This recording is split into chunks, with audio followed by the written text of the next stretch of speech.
சூரத்துஸ் சஜ்தா.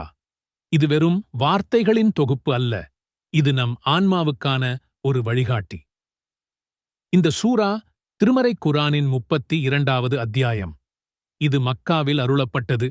அதாவது இஸ்லாத்தின் அடிப்படை நம்பிக்கைகள், இறைவனின் ஏகத்துவம், மறுமையின் உண்மை போன்றவற்றை வலியுறுத்தும் ஆரம்பகால சூறாக்களில் இதுவும் ஒன்று. மொத்தம் 30 வசனங்களைக் கொண்டது. இதன் பெயரே சஜ்தா, அதாவது சிரம் பணிதல் அல்லது தாழ்மையுடன் வணங்குதல் என்று பொருள். இந்த சூரா முழுவதும் இறைவனுக்கு முன் மனம் முழுக்க தாழ்மையுடன் சிரம் பணிவதன் ஆழமான பாடம் பொதிந்துள்ளது. நபி ஸல்லல்லாஹு அலைஹி வஸல்லம் அவர்கள் வெள்ளிக்கிழமை அதிகாலை ஃபஜ்ர் தொழுகையில் இந்த சூராவை படிப்பதை வழக்கமாகக் கொண்டிருந்தார்கள். அதனால்தான் நம்மில் பலரும் வெள்ளிக்கிழமை அதிகாலையில் இதை ஓதுகிறோம். ஆனால் வெறும் ஓதல் மட்டும் போதாது, அதன் வசனங்களை நம் உள்ளத்தில் இறக்க வேண்டும்.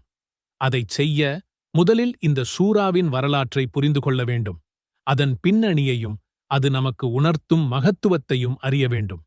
சஜ்தா என்ற இந்த பெயர் இந்த சூராவின் மையக் கருத்தை மிகத் தெளிவாக பிரதிபலிக்கிறது. இறைவனின் படைப்பின் மகத்துவத்தையும் மனிதனின் அற்பத்தையும் உணர்ந்து அவனுக்கு முழுமையாக அடிபணிவதே இதன் சாரம். அகிலங்களின் இறைவனிடமிருந்து அருளப்பட்டுள்ளது இவ்வேதம் என்பதில் சந்தேகமில்லை.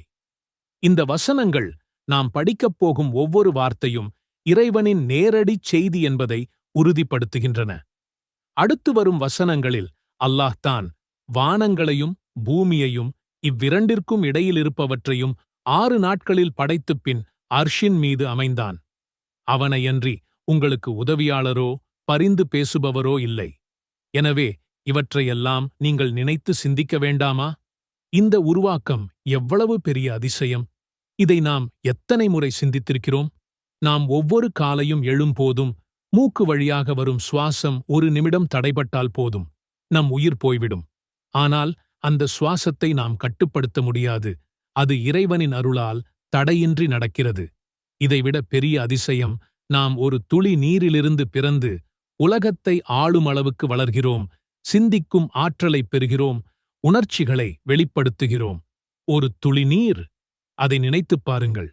இந்த வசனங்களை ஓதும்போது என் மனதில் ஓர் உண்மை உறைகிறது. நான் என்னை பெரியவன் என்று நினைத்துக் கொள்வதெல்லாம் ஒரு பெரிய பொய், ஒரு பிரமை. நான் ஒரு துளி நீரின் மாற்றம்தான்.